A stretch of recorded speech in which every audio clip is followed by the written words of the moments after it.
Brought to you by V-Guard, co-powered by Sensodyne and Vimal. बोलो जुबां केसरी। राजस्थान का दौसा धार्मिक ऐतिहासिक नगरी के साथ ही राजनीति के लिए भी काफ़ी प्रसिद्ध है। यहाँ की राजनीति की चर्चा राजस्थान ही नहीं देश भर में बनी रहती है, क्योंकि यहाँ पर से सचिन पायलट हो या फिर उनके पिताजी हो या फिर किरोड़ी लाल मीणा हो, वह यहाँ से चुनाव लड़े। पिछले सालों के रिकॉर्ड उठाकर देखें दौसा सीट के, तो सचिन पायलट का पिता राजेश पायलट है, वह करीब 5 बार वहाँ से सांसद रहे हैं। उसके बाद सचिन पायलट खुद सांसद रहे और सचिन पायलट की जो माताजी है वह वहाँ से सांसद रही है। उसके बाद जो किरोड़ी लाल मीणा है वह वहाँ से निर्दलीय सांसद जीते थे और उस समय बीजेपी और कांग्रेस की जमानत तक उन्होंने जब्त करवा दी थी। इस कारण जो दौसा सीट है वह काफ़ी प्रसिद्ध है और दौसा सीट पर जो राजनीति देखने को मिलती है इस बार भी अलग देखने को मिला है। यहाँ पर जो कांग्रेस का गढ़ हुआ करता था, जो पिछले सालों में कांग्रेस जहाँ पर लगातार जीतती आई थी, उससे 10 सालों बाद, क्योंकि जो 10 साल गए उसमें भाजपा वहाँ पर जीती है और भाजपा हर बार वहाँ पर अलग खेल खेलती है, अलग अलग जो कैंडिडेट है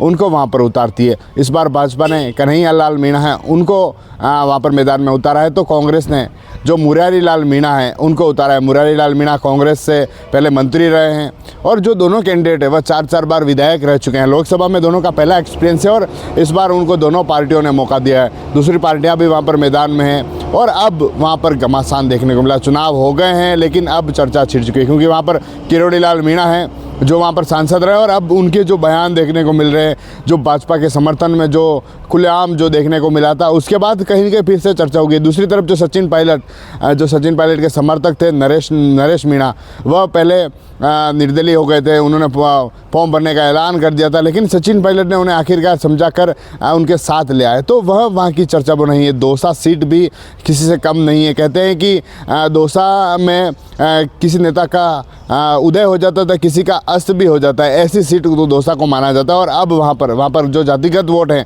जातिगत वोटों में जो 19 लाख वोट वहाँ पर है, जिसमें से जो मीणा समाज है, मीणा समाज के वोटर्स हैं, वह निर्णायक होते हैं कि कौन जीत रहा है। वहीं इस बार मीणा समाज के 7 लाख के करीब वोटर है। दूसरे जो ब्राह्मण समाज के वोटर 4 लाख के हैं, राजपूत के वोटर्स हैं, दूसरे जो माली और अन्य समाज के वोटर्स हैं वह भी उस तादाद में हैं। तो कहीं न कहीं जो मीणा समाज के वोटर्स हैं वह उस तादाद में और वह ही निर्णायक होते हैं कि दौसा सीट कौन जीतता है। दूसरी ओर जो विधानसभा आती है उसमें 8 विधानसभाओं में 3 अलग अलग जिले हैं, जिसमें जो दौसा हो, जयपुर हो या फिर अलवर, यह विधानसभा है, यह दौसा में आती है, दौसा लोकसभा में आती है। और दूसरी ओर जो 5 सीटें इसमें भाजपा की ओर है और 3 सीटें कांग्रेस के पास है। तो अब चर्चा बन गई, एक तरफ सचिन पायलट जिनकी साख दांव पर लगी हुई है और सचिन पायलट का परिवार का दौसा है, उसको गढ़ माना जाता है। उनके पिताजी हो, उनके माताजी हो और सचिन पायलट हो, उनका पूरे परिवार की राजनीति यहीं से जुड़ी हुई है पिछले कई सालों में। क्योंकि जब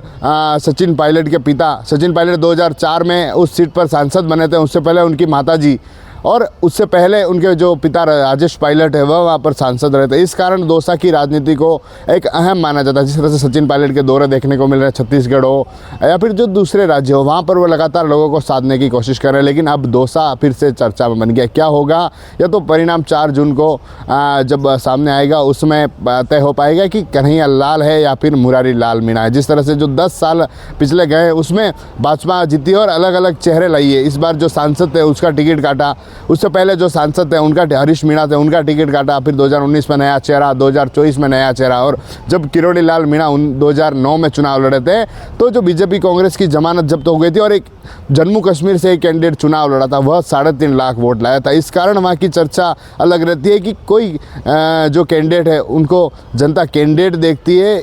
यहाँ तक कि क्योंकि जो 9 के चुनाव में जो बाहरी कैंडिडेट था जम्मू कश्मीर का एक अप्रत्याशित कैंडिडेट था, वह भी इस तरह के वोट लाया कि बीजेपी कांग्रेस की भी चिंता उस समय बढ़ गई थी। TV9 के लिए Rajesh Dangi. Brought to you by V-Guard, co-powered by Sensodyne and Vimal. बोलो जुबां केसरी।